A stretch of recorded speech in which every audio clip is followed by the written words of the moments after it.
welcome to the I watched in Russian. my opinion, one of the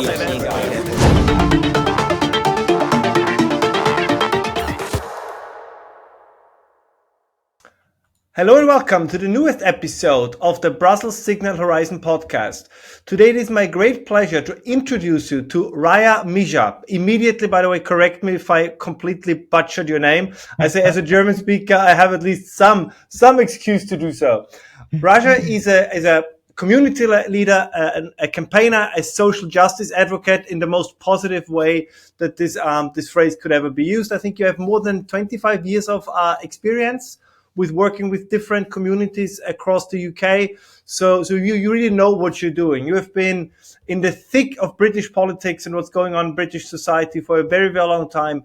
And recently you made headlines, if you allow for that expression, with your engagement and your dealings with the so-called grooming gangs in the UK, a topic that I feel is not going to go away. I think it was also underlying the United Kingdom rally we saw over the weekend. So this is really something that's on the radar of so many British people for good reasons.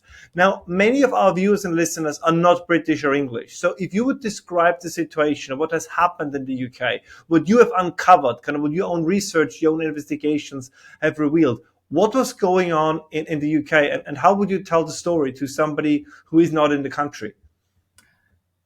Ralph, first and foremost, my pleasure. Thank you so much for persevering and making this happen. I'm grateful to you, and I'm grateful to all of your listeners.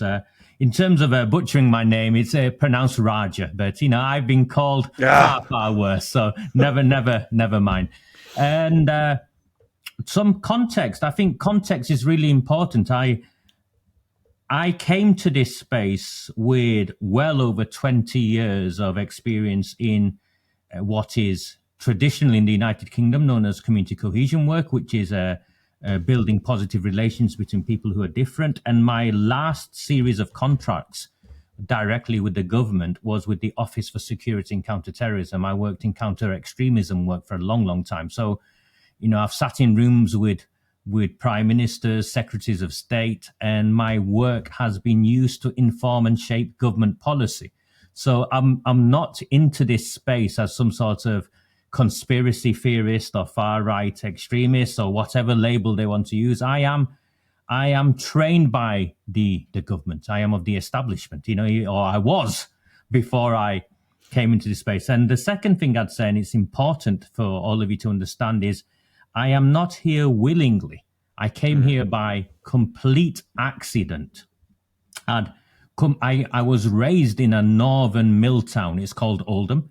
It's a very much working class mill town. And I left to go and do lots of work all over the world. And I came back for two reasons. One was my mother at the time was terminally ill. She'd been diagnosed terminally ill with cancer. And I nursed her all the way to her passing about 18 months or so ago. So I'd come back to look after my mother, and I had a very young daughter from a relationship that had broken down. And I wanted to make sure that my daughter knew who her father was. So that's why I came back to a small town.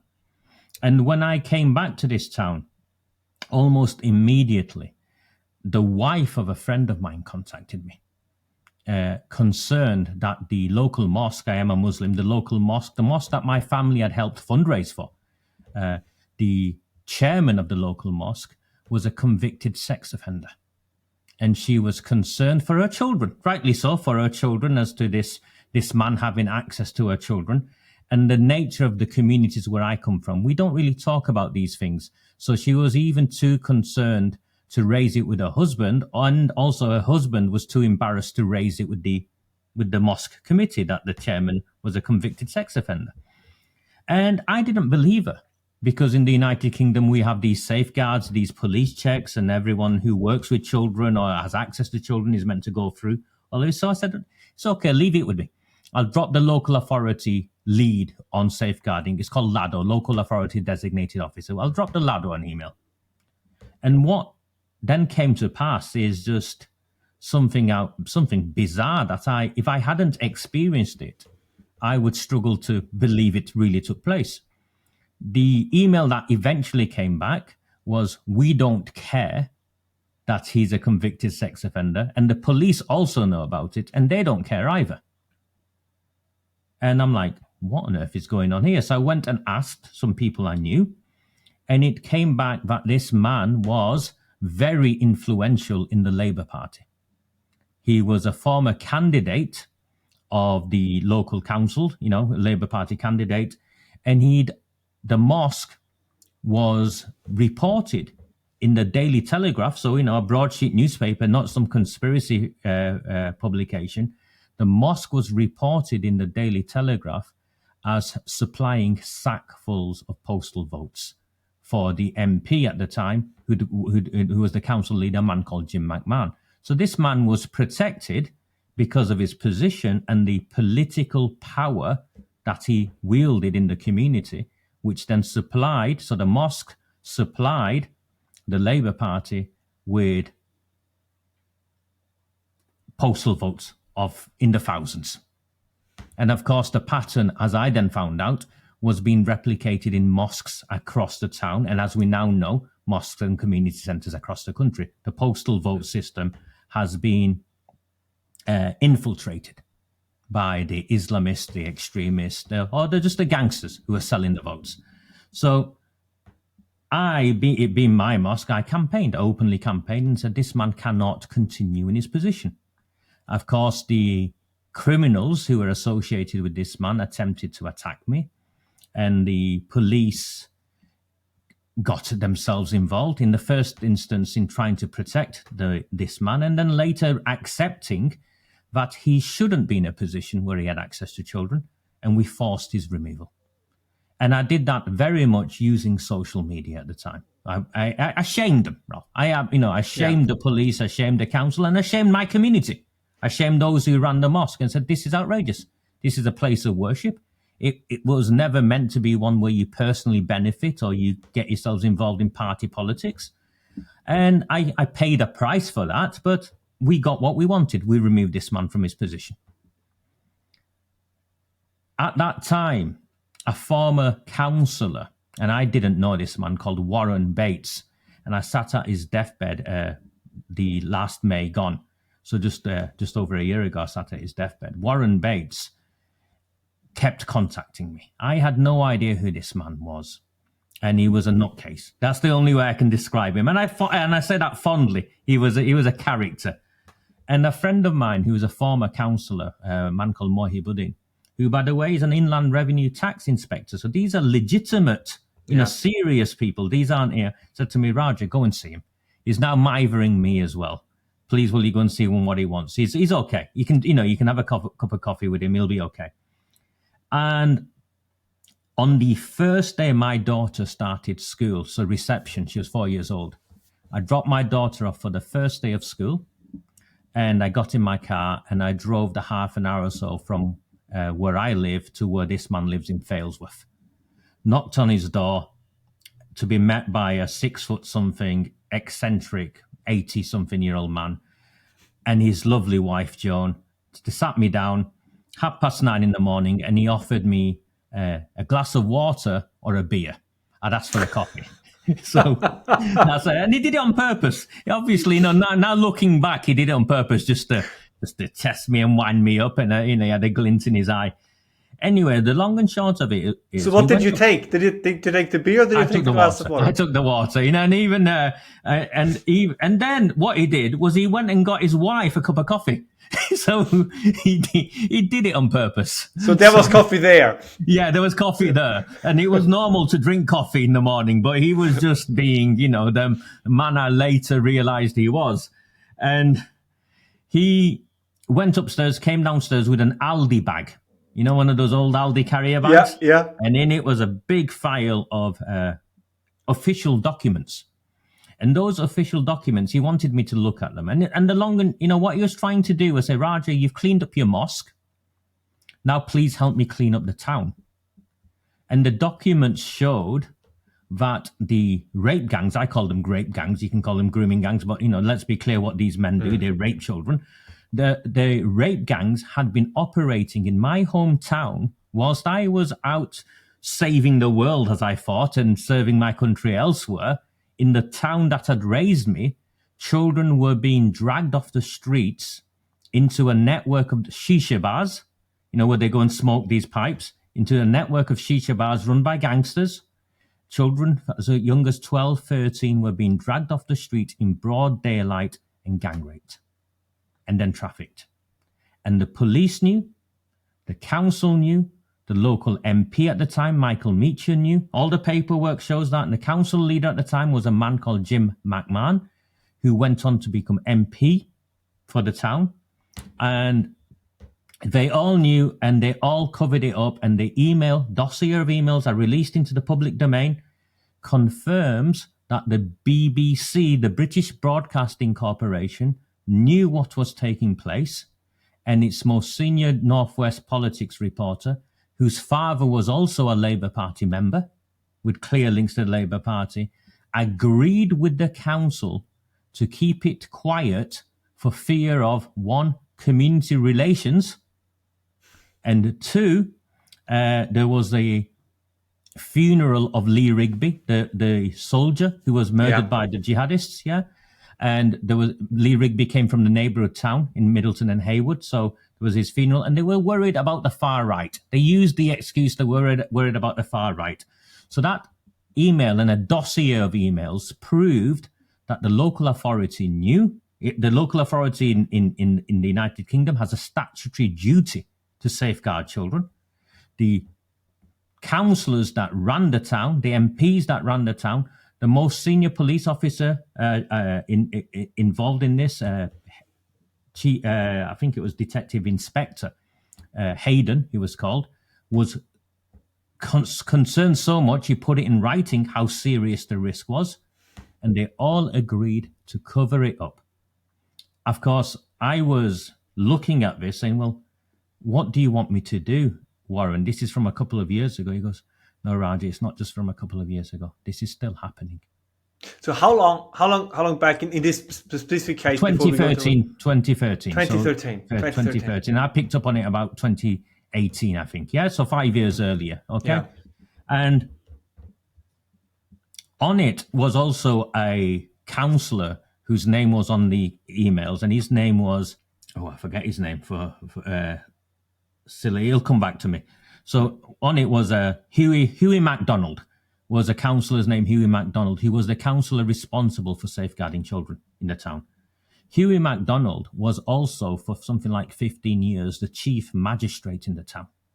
So again, a senior, legitimate voice.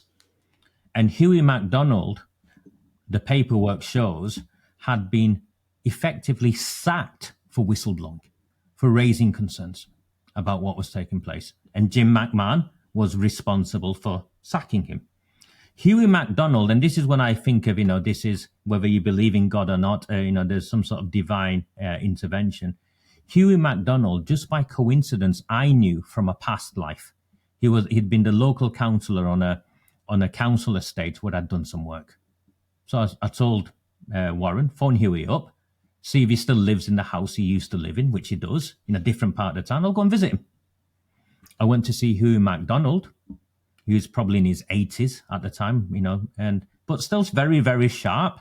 Mm-hmm. And he also produced a whole host of paperwork. I looked at it, and they're both pleading with me. Raja, help us. We've been to the newspapers. None of them will run with the story because, as I later found out, the newspapers were also, the chief reporters were linked to the Labour Party. It's like a mafia, yeah? They control the press. That's how it sounds. This sounds like a mafia and network. They all conspired to cover it up. And they said, please help. And I said, well, okay, how can I look the other way? I've dropped my daughter off for her first day of school. She's going to grow up in this town. I'm in a position where I have a set of skills and I can make a difference. And I have a duty. And perhaps this is why I was brought back to this town. So I started writing. At the time, I used Medium, the platform Medium, and just put all the information out. Medium removed everything, deleted it, and to this day won't say why they removed it. I've now since found out that the council and the lawyers and the Labour Party have all been involved in trying to suppress my voice from the outset. It didn't matter. We're resourceful, and what we did was we sent a number of elderly people we knew to the council for the official council meetings. We have these council meetings where you can submit questions and you can have your questions answered. One of the women on my team at the time, Debbie Barrett-Cole, she was called, submitted a question. It was asking, basically saying, Raja Miah is publishing this information about the cover-up of grooming gangs. Reassure us. Tell us he's lying. Tell us it's not true. The leader at the council at the time was a man called Sean Fielding, a Labour Party emerging leader. He'd won like Councillor of the Year awards and stuff. You know what? Someone who's been primed to go places. He stood up and walked out of the meeting multiple times rather than answer her question, and marched every councillor out rather than answer the question of a concerned resident about the grooming gangs in the town. The police were called, and the police officer threatened her and the others who were there in the public gallery. Nearly all of them were elderly pensioners. Threatened them with violence if they did not shut up. So this is the police officer. All of this is documented, was videoed. The video went viral, of course, and we continued our campaigning. We then went to the subsequent council meeting, and I took maybe 100 people with me. And the leader, again, Sean Fielding, stood up and claimed it was all, and I'll quote, barefaced lies. And I'm, by this point, saying, well, if I'm lying, have me arrested, have me prosecuted. These emails are true. We've got a former councillor in terms of Warren Bates, and then you've also got another former councillor who was also the chief magistrate in the town. And, you know, a wedge of emails and correspondence that can't have been made up. It's impossible for it to have been made up. Can I ask you, without sharing too much, but so what was in that correspondence? Because so far your story doesn't, it involves almost exclusively British politicians, Labour politicians, but we haven't even yet reached the point where we talk about the rape gangs per se. No. So what evidence were you presented with? What did you find in these emails? Was it just that was there, like, you know, there's smoke and fire, or was it did they have names? What can one imagine? It gets better because and to give you, so we found in there, it was the names of the politicians, the name of the police officers, names of the shisha bars, in terms of children, credible reports, all of that, everything was there within that. Now, what we did with that was we lobbied and put pressure on it. We made it a political campaign. Warren Bates and Hughie MacDonald had tried for so long, and the evidence was there. And we campaigned. We made it a political campaign. I mean, that's what I do. I'm a political campaigner. We made it a political campaign. And we targeted Sean Fielding, who was up for re-election. I looked at all of it and I thought, okay, there's no point marching up and down the streets. That's what they want. There's no point crying and just saying, feel sorry for the survivors, because it's safe ground for them. What can we do to hold them responsible? We make it a political campaign. And we say, okay, we want a proper inquiry. The council agreed to an inquiry, but first of all, it was a fixed inquiry where they appointed someone, and according to their terms of references. It doesn't work like that. Of course, it was called Mark Peel. I ridiculed Mark Peel so much online and campaigned that he ran away. He refused to start. He refused to take on the task because he knew what was, give him his due. He knew what was coming. This wasn't some random man with no idea what he was doing. He worked out, I knew what I was doing, and he wanted nothing to do with it. Sean Fielding then went to his friend, the Greater Manchester Mayor, Andy Burnham. Andy Burnham is a man who now is being touted as becoming the next Prime Minister. The Labour Party, opposition members in the Labour Party are trying to get him to become an MP so he can run against Keir Starmer. It was all over the news over the weekend here. Yeah. So Andy Burnham agreed to do what he called an assurance review into my allegations. All my allegations, everything I'd released in the public domain. And he spent over 2 years with his expert team looking into it. They had 10 case studies in the end, just 10. And of course, what I did was mocked him, ridiculed him, exposed every layer of the cover-up as it was playing out in real time. And by the time the assurance review came out, which was a cover-up, it said there had been no cover-up. So Andy Burnham's expert said there had been no cover-up. And for a period of time, people thought, okay, that's it. The official report's out. Raja, they've said there's no cover-up. We need to move on. All this time, I've got survivors coming to me, Ralph. I've got survivors, the families coming to me, and it's getting bigger and bigger and bigger. And it became very clear that there had been a cover-up, and Andy Burnham's assurance review was another layer of the cover-up. And in the end, Maggie Oliver, who's she's the famous campaigner on this, the former police officer who fronts this lovely lady, I think, I am far more aggressive and assertive in my campaigning style. But people like Maggie Oliver are the sort of women you invite into your house to have afternoon tea. Yeah. Even Maggie Oliver stood up and claimed Burnham was involved in the cover-up. And the assurance review in Oldham it was a sham. So what we demonstrated was how this assurance review was a sham. And actually what we needed was an independent public inquiry. A genuine public inquiry where those who have committed the crimes or have been accused of committed the crimes are not responsible for investigating themselves.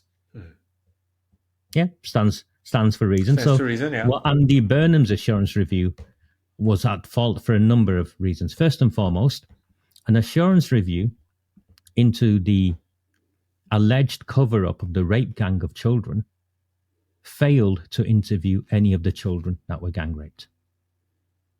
So how can you have an investigation that doesn't speak to the victims?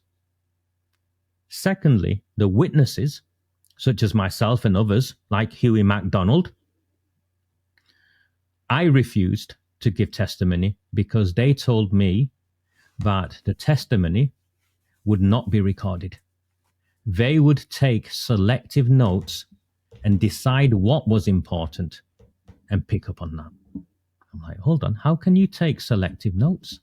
How can you decide what's important?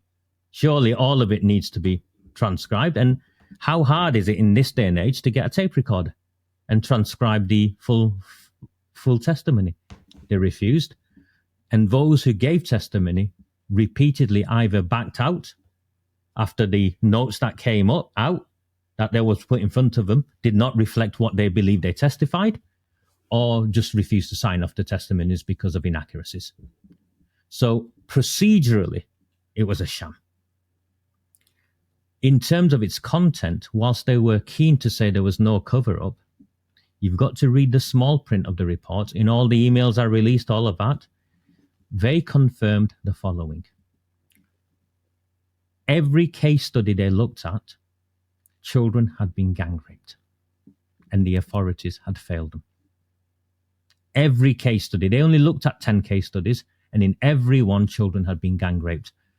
Ralph, what they failed to say was how many children in the town had been gang raped. How can you say we took a sample of 10, but not say actually what the actual number was? Covered that up. They then confirmed that year after year after year, children were being dragged into these shisha bars and gang raped. And they knew. Not once, year after year after year. There was even testimony from a police officer confirming that he'd seen it with his own eyes. A child dragged into a shisha bar in school uniform in broad daylight. And no one knows where his report went to. I mean, you're looking shocked. You're looking shocked. And I am. This is, and I know I followed that. I followed your reporting. I followed, GB News, Charlie's reporting. I read what Mark Stein has written about it. So I know that everything you're saying is true. But every time I hear it, there's this part of me that says this cannot be true, right? This just cannot be true. So even faced with the evidence, there is a part of me that probably wishes that it is not true. So let me ask you, why did they cover it up? I mean, wouldn't okay, so this is where we get to. The head of communications was a man called Carl Marsden. The report confirms Carl Marsden celebrated how he kept this out of the news and convinced the BBC not to run with it. He celebrated that it was kept out of the news.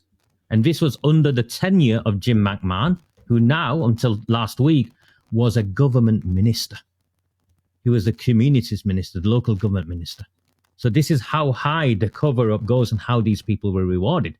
Now, in terms of why they covered it up, it's because the people who were gang raping these children were senior figures in the local Pakistani community.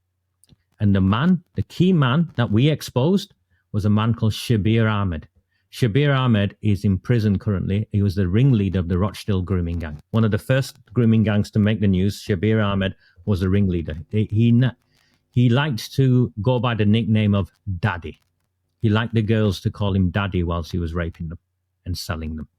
Shabir Ahmed, we exposed, was a senior member of the Labour Party in the town, a senior fixer for the Labour Party. And Andy Burnham's team had to confirm also that Shabir Ahmed worked for the very council where these rapes were taking place in. So Shabir Ahmed wasn't just some random bloke. He worked for the council. He was a welfare officer for the council. And what they still hid was, whilst he was a welfare officer for the council, he was seconded to something called a Pakistani community centre. And he sat and gave advice in that Pakistani community centre. And the advice he would give, he would have a book and you would book appointments for his customers who came to the community centre, funded by the taxpayer. He would book appointments for his customers to gang rape children. 9 times, again, it's covered up in the report because of the way it's presented and it's hidden, but 9 times the police should have arrested him, should have charged him. Serious safeguarding protocols should have been investigated. 9 times they let him go. No one to this day explains why 9 times they let him go. If you would have to speculate, were they afraid? Were they... No, because he was politically connected, Rolf, because he controlled votes. He supplied votes. And using those votes is how people like Jim McMahon became MP. Because the bloc Muslim vote in a town like mine is the difference between winning and losing.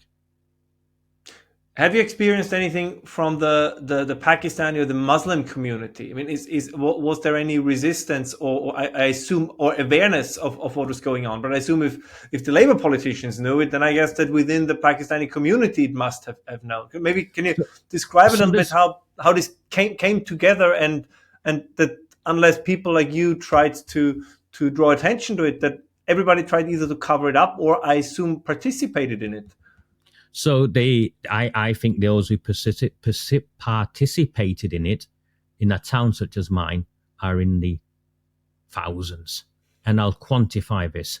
There was a whistleblower who came to me who worked as a taxi driver, a Bangladeshi man, worked as a taxi driver in a local taxi firm. He shared a story with me of how he found a 12 or 13-year-old child in distress on the street. He picked her up in his taxi, took her back to the taxi station, and arranged for the girls to phone the police. You know, the girls who worked behind there. And like he's a father, like a caring father, he then chased up the police to say, listen, I brought in a child who clearly had horrible things done to her. What have you done? Mr., and I'll use a pseudonym surname, Mr. Ali, was the police's response. If we arrested one, we'd have to arrest half of the town. Good Lord. Yeah. And he came to me once, so there were people from my community who looked like me who were objecting to this all the time. But the police were protecting the politicians who were protecting the bloc vote. And the newspapers were refusing to report on it because the newspaper journalists were also politically of the left. And the newspapers themselves relied on contracts from the very councils that they'd be exposing. You can see the complete, how mafia-like this was. Shabir Ahmed himself, and I share this story all the time because I get accused of being anti-Pakistani or racist. This isn't me being anti-Pakistani or racist at all. Shabir Ahmed's wife committed suicide. in the local boating lake. The local boating lake is in a park called Alexander Park. I played in that park as a child. I took my daughter there when she was young. The boating lake, if you fell in it and I fell in it, the water would come to maybe the top of our chest at the most. She forced herself under the water and committed suicide. His two daughters were the actual ones who kept repeatedly going to the police. The older daughter kept repeatedly going to the police. It was the older daughter who was trying to get him arrested.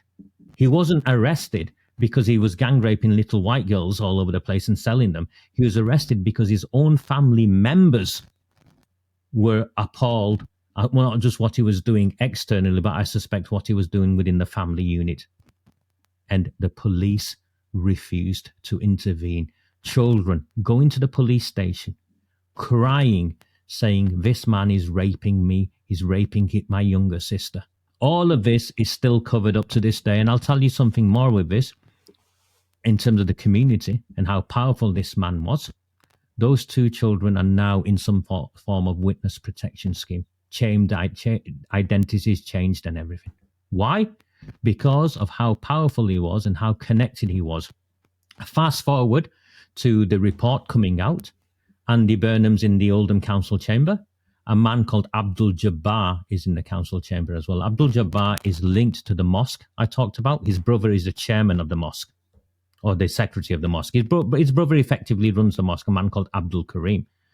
Abdul Jabbar is sat there, and he's facing allegations in that meeting from members of the public who are angry.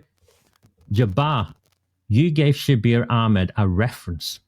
You knew him. The local newspaper, remember the council-funded newspaper, protects him and runs a story, the Oldham Times. Again, all of this is publicly documented. The former mayor, who's in charge of the town's finances as well, the chief finance sort of role he has, cannot recall if he gave the ringleader of the Rochdale grooming gang a reference. Of course he can recall. And of course there's a paper trail. And we exposed Andy Burnham's assurance review as the sham it was. So Andy Burnham now, the Greater Manchester Mayor, who wants to be Prime Minister, is himself neck deep in the cover-up of the rape gangs. Because what they tried to do was force through this assurance review that refused to speak to any survivors, that failed to take the accurate testimonies of whistleblowers, that claimed that there was no cover-up, even though the document itself is full of examples of a cover-up. And then Jim McMahon used that report to stand in Parliament, call me a racist and a far-right activist.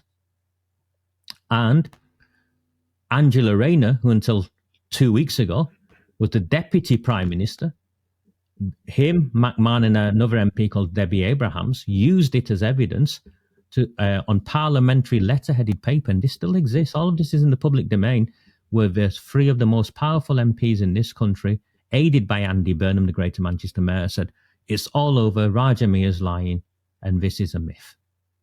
It's time to move on." We refused to move on. And for 3 years, Ralph, we campaigned, and we kept removing Labour Party politicians. At the ballot box, lawfully, legally, we campaigned. I'm a campaigner, I come from a campaigning background. We removed Labour Party politicians at the ballot box. The consequence of that was that the police repeatedly dawn raided my house and arrested me and charged me under fabricated cases, completely made up allegations against me, and charged me. And the local newspaper ran with a headline that I had been arrested as a child sex offender. I mean, everything that we hear about the so-called Epstein files in the case of the UK, I mean, it's not just rumor. This seems like precisely such a story. Yeah, I mean, and the state is complicit. The state sanctioned child rape. Let's be clear what I'm stating here. The state sanctioned child rape, and the consequences was when we exposed it, and we exposed it in a way where we held them to account. So I'm not interested in marching up and down the street and allowing myself and 100 people to get arrested. I don't need to go on TV to cry about the survivors and say, isn't it awful? I say, I'm from a place of this is wrong. Who did it? Who covered it up, and how are we going to hold them responsible? And if that makes me they describe me as a dangerous man. So the Labour Party on record MPs have described me as a dangerous man. Of course I'm a dangerous man. I want to see you in prison. I want to see the politicians who exchange little girls for votes put in prison.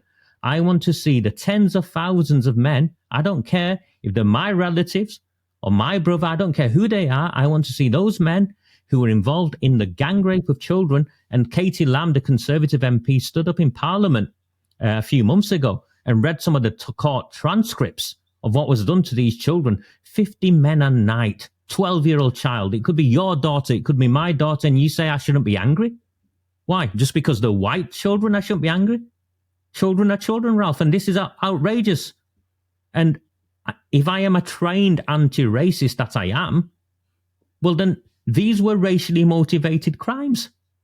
The men themselves have admitted that they targeted these girls because they were white and they saw white culture as beneath them, as somehow dirty, and they call these children dirty white slags. This is what these men did. They legitimized their actions through their interpretation of religion. When some of them were convicted in the courts, as they were being marched out, they were shouting Allahu Akbar. This is outrageous. And we need to do something about this, which is why we campaigned and campaigned. We, in the end, took over the council and forced the council to write a letter to the government saying Andy Burnham's assurance review wasn't good enough. We want a national inquiry. The government, a woman called Jess Phillips, rejected that national inquiry and defeated. By this point, I'm defeated. Come up to Christmas, just the Christmas gone. My mother had died before I'd cleared my name. My house had been dawn raided 3 times. The last time they dawn raided my house, the police officers confirmed that they were trying to lock me up, put me up on remand to stop me from campaigning in an election that would have removed the last of the Labour Party leaders we needed to. The police admitting that they've arrested me at the request of politicians to stop me from lawfully campaigning. This is the United Kingdom, and I'm not lying. And you know why I'm not lying? The Labour Party wrote to me, and the MP, Jim McMahon, wrote to me, and I've still got the letters. The lawyers wrote to me, threatening to sue me, saying, we will sue you if you do not back down. This is after every time they tried to convict me failed. They said, we will sue you. I said, I'll see you in the High Court. I've not heard back from them. I'm not a wealthy man, Ralph. I live in a very, very modest, small apartment with raising a daughter who's now 10 years old. They used lawfare against me to try and see me off. They wrote lie after lie about me in the mainstream newspapers. The Sunday Times ran articles against me, fabricating information. Of course, when you look at the small print, the article was written in the Sunday Times by a woman called Hannah Al-Ottman. Hannah Al-Ottman was previously a press officer for a Labour Party MP. This is how this country operates. They used every machinery of the state to go after me. Once we took over the council, we forced the council to write a letter. Jess Phillips wrote back, refusing a public inquiry. And on New Year's Day, this New Year's Day gone, I remember I was sat in my living room and I'm thinking, I have nothing left in me. I've tried and tried and tried. And I shared the letter on January the 1st. It's still online. You'll see on X, on my X profile. I shared the letter. Charlie Peters from GB News, to his credit, decent lad, decent young man. He's going places. Admirable. I admire him. I admire young men, young women who come forward and take up the mantle. He ran with it. Elon Musk picked up on it. And just like that, the world changed. And now you are speaking to me, and the world knows the truth of the cover-up. And you know, and I know that we will not give up. And in this country, there will be a reckoning, and politicians will go to prison. Do you think this will happen? Will go to prison. 100%. I believe that politicians will go to prison for what they have done. And have you experienced any support from let's say the Conservative Party or Reform, or any of the new movements? Has anybody reached out to you just for information, for support, for? I mean, what you are describing, let's be very blunt about this, is a major party, the party that currently is the party of the Prime Minister in the United Kingdom, colluding in something that can only be described as evil. Like of all the horrors one can imagine, I think that child rape is very, very high up on the list. So this is not and let's quantify this. Liz Truss, the former Prime Minister, gave an interview not long ago where she made reference to 100,000 children. 100,000. Yeah. And that's not me exaggerating. That's Liz Truss, the former Prime Minister, making reference to 100,000 children over decades, using the same specific model of targeting working class girls, Pakistani rape gangs. That's why we call them grooming gangs. There's a specific model that they operate, and they're also protected by the police because of the votes that they have. Yeah, it's as simple as that. And in terms of the mainstream parties, we would never have won in Oldham if it wasn't for the Conservatives here. There was a councillor, a brave councillor. His name is Lewis Quigg, Councillor Lewis Quigg, a young man. I never met him before this started. Lewis Quigg and I are now friends, and we speak regularly. Last week he just defected to Reform because, well, the politics of this country, I think. But Lewis and the Conservatives in the town wrote to the government at the time. And the government at the time was the Conservatives. Remember, Labour only got in power last year. The Conservative government refused to investigate. They said, you've not filled in the right form. You need to get the council to vote. You can't write to us directly. The council has got to vote. Children are being gang raped, and the Conservative government is saying that you've used the wrong form. You filled out the wrong paperwork. Yeah, you filled out the wrong paper. Come on, it's outrageous, isn't it? It's absolutely so. Now that they are jump on it, like the Conservatives are on it, part of me is happy that they are, but part of me is so angry because when you were in power and you had the power to do something, you did nothing. Worse than doing nothing. There's a woman called Priti Patel, former Home Secretary. Under Priti Patel, the government released a report on these grooming gangs. And they released this report only after a petition of 100,000 people had forced them to release the report. And that report claimed that there was no correlation. The Pakistani rape gangs basically were a myth, and it's mainly white people that did it. That report has now been debunked as a work of fiction. So the Conservative government were complicit in not just covering it up, but putting out a false narrative using their official reports. Priti Patel was interviewed about a month or so ago, and she pretty much confirmed that she will testify against her own government because there were people within the Home Office who were intent on covering this up. Dominic Greaves or Dominic Green, who was the chief advisor to Boris Johnson, has come out and confirmed that the Home Office briefed against this. They were aware of the cover-up.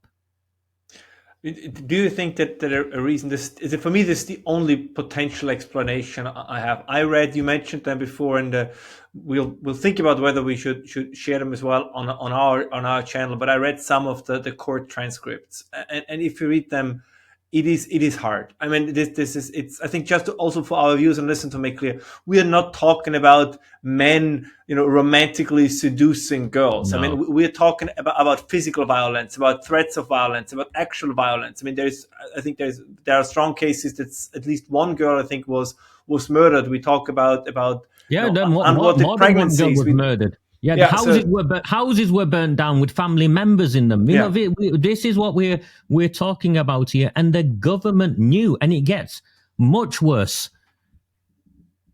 4 weeks ago, the BBC, and when the BBC run a story in this country, it isn't to expose something; it's to try and manage the narrative.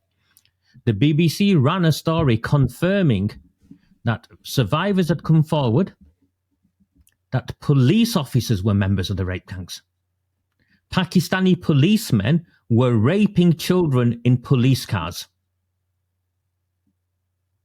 I mean, this is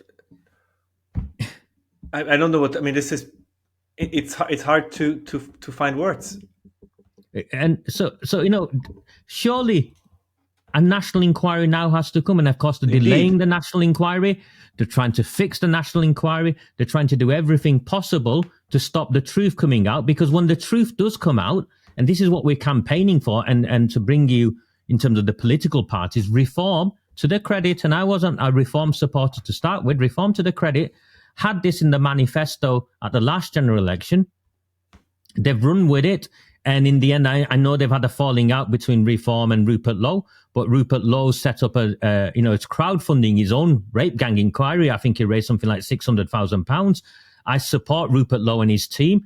They exposed 2 weeks ago that there are 85 local authorities through their systematic methodology of where this took place, which is just under a quarter of all local authorities in the country. But what also in your investigation, what so troubles me, and as I said, every time I hear you talk about it, or Charlie Peters, or when I read the court transcripts, as I said, and it's almost like a psychological defense mechanism. You hope it's not true, right? You almost hope it is just rumor or something, because it is. And again, I can just tell our listeners and viewers, if you read the things about from horrible things that are not fit to be so horrible that even describing them, defies explanation. So you should listen to Katie Lamb. Katie Lamb stood up in Parliament and read out the transcripts, or just the section of the transcripts. And of course, the UK government, the judiciary, the courts are refusing to release all the transcripts. They're refusing to release all the transcripts of the convictions because, what do you say? It's been a cover-up after cover-up after cover-up.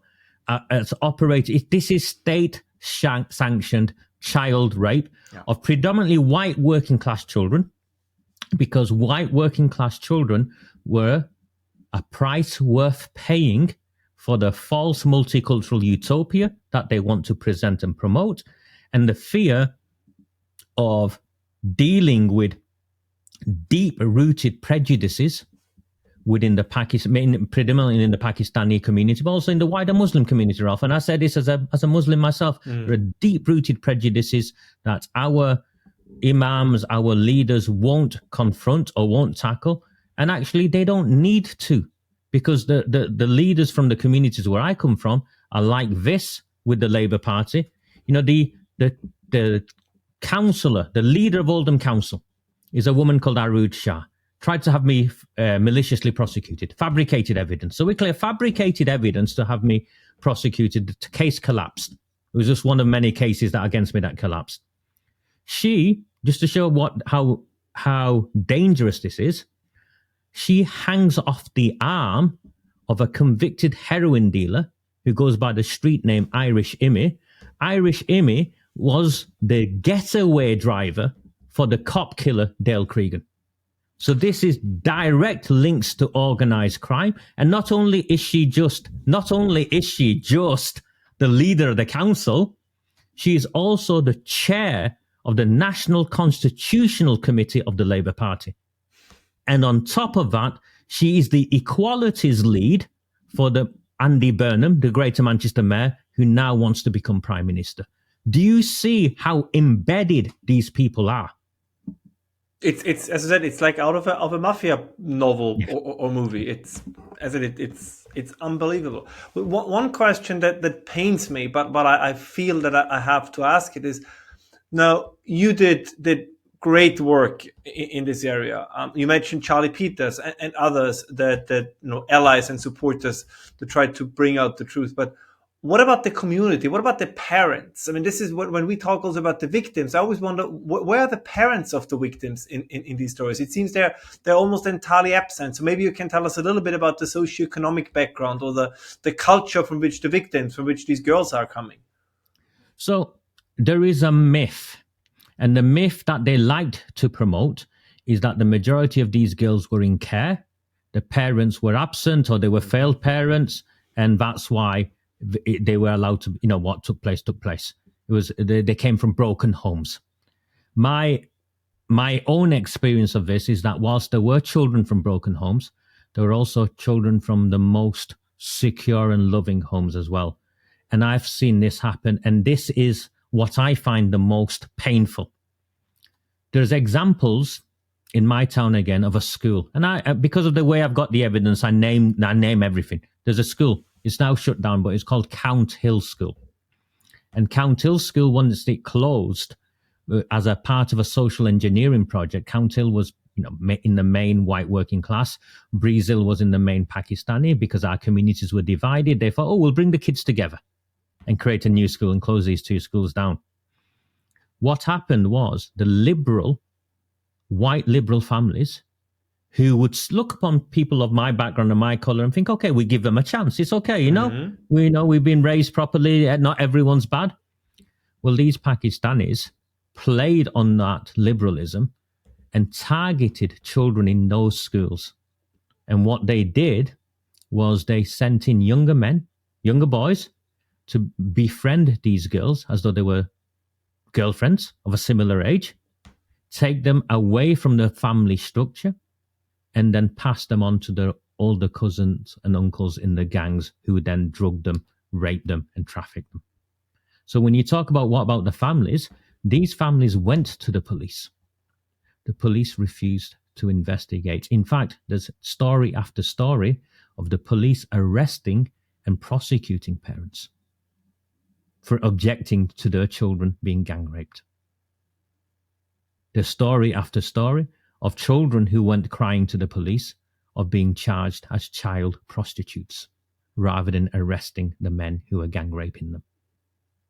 State-sanctioned child rape and the turning a blind eye because of the ethnicity and race of the perpetrators and the ethnicity of the victims. And to quantify that, in January, a retired police inspector came to see me. I passed him on to Charlie Peters because he had a much wider audience. You'll find his story still pinned, I think, on Charlie Peters' ex-thread. And it talks about a police inspector who went all the way to Bradford and did a stakeout outside a children's home. And he found that this child was being, used for rape and stuff by these men, Pakistani men.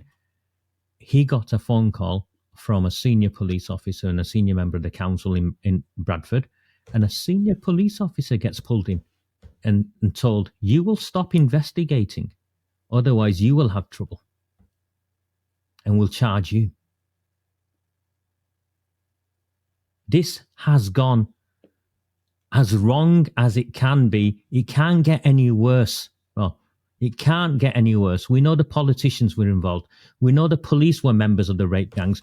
We know the social workers. There's a story in Bradford.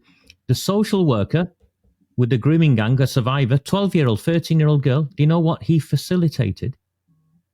A Sharia wedding between a child and the abuser. The social worker turned up to the wedding. And then what happened? Because this is what we do in this country, the social services decided, because she was a child and they took her away from her family, they'll pay his parents to adopt her or, to house her. So it's also a financial racket. Yeah. It's just, and people, every time I'm interviewed and I share this with you, and I listen to myself and think, Raja, this is absolutely crazy. This is ridiculous, but it's the truth. And if it wasn't the truth, I'd be in prison. Is it still going on? I mean, is yes, 100%, 100% still going on. I speak to families, I speak to young women.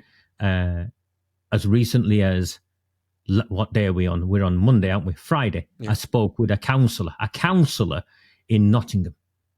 I talked about the Pakistani taxi drivers trying to snatch children.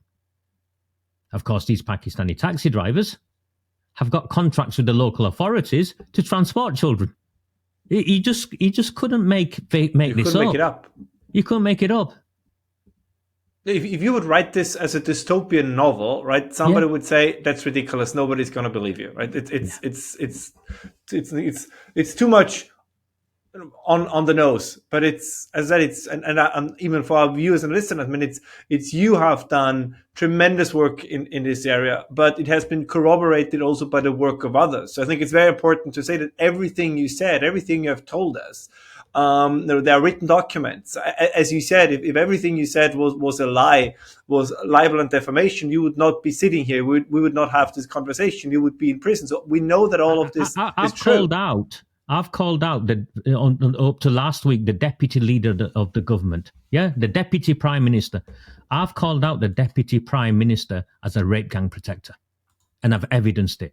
I've called out until last week the government minister in charge of local government as a rape gang protector, and I've evidenced it. I've called out Debbie Abrams MP, who's the chair of a government select committee, as a rape gang protector, and I've evidenced it. I've called out one of the most powerful men in this country, Andy Burnham, Greater Manchester Mayor, would-be Prime Minister, as a rape gang protector, and I've evidenced it. What about Keir Starmer? Does he know? Does the leadership? Of course he knows. And not only does he know, he says he knew, because he twists it to say, well, I knew as Director of Public Prosecutions and I changed the law. Or, I changed the guidance so the survivors would be believed. So that means you knew. But as recently as January, when Elon Musk exposed this, and he brought it to global attention the way he did, the Prime Minister stood up and described this as a far right bandwagon. Mate, I mean, as you how say, can it be? Even if it was a far right bandwagon, even if the far right are supporting wanting just to have children being stopped from being raped, I have a duty to go and also support children from stop being raped. I shouldn't go and help because, the people who are helping there are far right. Give over. The issue is children are being gang raped, and we have a duty to intervene. Otherwise, what sort of society are we? What sort of people are we? What sort of nation is this? And this is not, as you say, this is not a left-right issue. This is a good and evil issue. So and that's the part I cannot wrap my head around. I know politics can be dirty, and there's always backroom dealing and everything. But for a couple of thousand votes, even if it's decisive votes, I mean, these people that are involved, I mean, they are mothers, they are fathers. Right?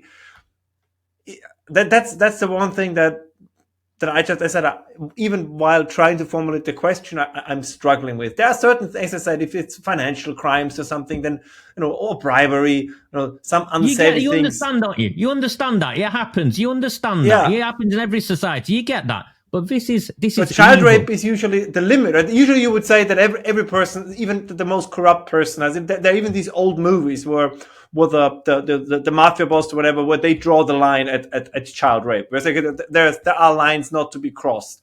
But apparently in this case, what you just told us, at some point that might be a harsh judgment, but covering it up is only one step removed, I have to say, from participating in it. And in a way. I look at this and I consider it at least as equal, if not worse, because the rape gang members were evil people anyway. They were criminals. Hold on. I voted you in. You're a police officer of a senior rank. These are people who know better and should have done better. And some of them say, we covered it up because we were scared of being called racist. Absolute nonsense. And if you were scared of being called racist, then what does that say about the society we live in? Indeed. I mean, this is. Do you think is it something that they tell themselves to cope? To legitimize it, to try. Because you've got to look at yourself in the mirror, haven't you? Yeah. I look at this and I've aged terribly. I'm exhausted. These people nearly killed me. So be clear, I was suicidal at one point when I'm picking a child up from school. Everyone is looking at me because the newspapers run a story that I've been arrested as a child sex offender. In a small town, I'm regularly followed home. They've published they've issued fatwas against me. They've published my home address online. The police to this day protect these people.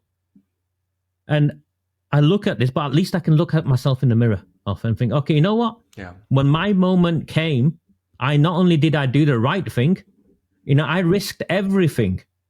I risked my life so that you and the world now knows. And I'm so relieved I'm no longer on my own. I'm so relieved. You have no idea when people like you get in touch with me. You have no idea what a weight it is, weight off my shoulders it is, because your viewers can look at me. They can judge themselves. Is this man real? Is he telling the truth? Is he a lie? I come from a credible background. The last queen put a medal on my chest. Yes. No, that's who I am. Yeah. Yeah. And I think that's important to mention, right? That you're not an attention seeker. You're not a clickbait producer. You're not a rebel rouser. I think I'm a small conservative, if anything. Yeah. Most of my work for 20 years has been done in the background. You would never have known I existed. I'm not interested. If this ends tomorrow, I'll go and sit on a park bench with a flask of tea and a sandwich and watch the world go by and be content that I did what was asked of me. And are you hopeful? I mean, are you hopeful that, because as you said just a couple of minutes ago, this is still going on? I mean, do you think that this is what will happen, Ralph? Because I've spent time in these places. This government will cover up what took place. The national inquiry will be a cover up or damage limitation. We won't allow them to end it there. We will use it as a catalyst for the next general election. Both Reform and the Conservatives are now jockeying for position on this issue. You can clearly see the Yes, that's true. And both of them we will lobby effectively, and Conservatives will have this in the manifesto as well as Reform will have this in the manifesto of not just a genuine inquiry that goes beyond the first one, but also what we make reference to as the rape gang trials. Well, a criteria will be established to say, this is the criteria for which we prosecute public sector officials, policemen, or politicians who are involved in these crimes. And we will see some of the most senior politicians in this country tried. And people say, you'll never get there. People also said, we'd never get here. This is the systematic industrial scale gang rape of a nation's children. The nation is outraged, and these politicians will not be able to hide, and they've never, ever dealt with campaigners like us before. Do you think, as a penultimate question, what I've observed, and I've spoken, I don't know if you know, I've spoken to Carl Benjamin about this issue, and it seems that, and this gives me some hope, that now it's what I would describe, for lack of a better expression, that middle-aged moms are getting involved, that there is that the grassroots that you and others started is really catching on, that it's no longer just people who are politically interested or mobilized, that it's actually what you would call the broader public, right? As moms, parents, and say, okay, this cannot go on any longer. Like and no one we speak to disagrees with us anymore. Yeah. The far right conspiracy thing is out the window, it's gone. It doesn't, people when they see people like me articulate it, say, hold on, this guy isn't a far right nutcase or anything like that. This guy cares about children. My entire career is on safeguarding children and protecting communities. That's my life. Yeah. And so when Maggie Oliver speaks, you've lost, haven't you? When people like Maggie Oliver have got angry, kind, compassionate, considerate, when survivor after survivor comes forward, and you look at them and think, hold on, we need to deal with this. And everyone is a mother or a father, aren't they? Or a grandparent or uncle. Yeah. And you look at this. And when you move it away from the space of party politics, there's nowhere left. Who wants to cover this up? The only people left to cover this up are those who are complicit or those who benefit from it. Yeah. So what's the way to support your work? Is there anything that can be done? Is there numbers? All it is numbers. I'm self-financed, so people support me if they can. All of my work is shared for free. First and foremost, I said this, all of my work is shared for free. You'll find me on X, I'm sure you'll put my handle down. Yes. You'll find me on X. There's a newsletter I share called Red Wall and the Rabble, redwallandtherabble.co.uk. Yes. It's completely free. Sign up. And we need numbers, and we need people to care. That's all. We need numbers, amplify the work, ask the questions, and have the courage to stand up for what's right, because I know and that's what is happening in England is happening across Europe in the same way. This is across Europe in the same way. I'm glad you mentioned it. I mean, this is you're absolutely right. It's kind of the uncovering started in the UK, but the more we learn, the more we know this is not limited to the United Kingdom. This is not limited to England. This is happening in other places as well. So kind of ripping off the veil of, and you mentioned this before, that this would be a whole other topic to get into, but there was a form of delusion, as you described it, that one was hoping that the multicultural experiment will simply work and that these things would not happen. And without getting now political in any way, it's a shape, or form. conversation for another day, but I'll be straight with you. As a product of multiculturalism, as a successful product of multiculturalism, in my opinion, the vast majority of people who occupy this space, who from my backgrounds aren't like me. And I look at this and I ask myself why, and I'd say this: the loyalties are elsewhere. Yeah. My loyalties to the place I call my home, and to all of the people around me, regardless of their religion or their background. I care, and unfortunately, in the places I come from, some people care for some groups more than they do others, and you just need to look at the Gaza stuff and the politicization of Islam and all of that. And that's a conversation I'll happily have with you another day, but it's failed. Multiculturalism, as we know it, has failed. No, we'll definitely have you on again. I think you're a deeply, deeply fascinating and interesting person. There is much more to talk about. That this was just, let's say, your current life's work, but I would be very interested to hear your views and takes on other issues as well. Without further ado, I kept you longer than originally planned, but I think it was absolutely worth it. I apologize for cutting so deeply into your day. Raja Miah, thank you so much for coming on, and I hope that we talk again in the future. My pleasure. Thank you so much.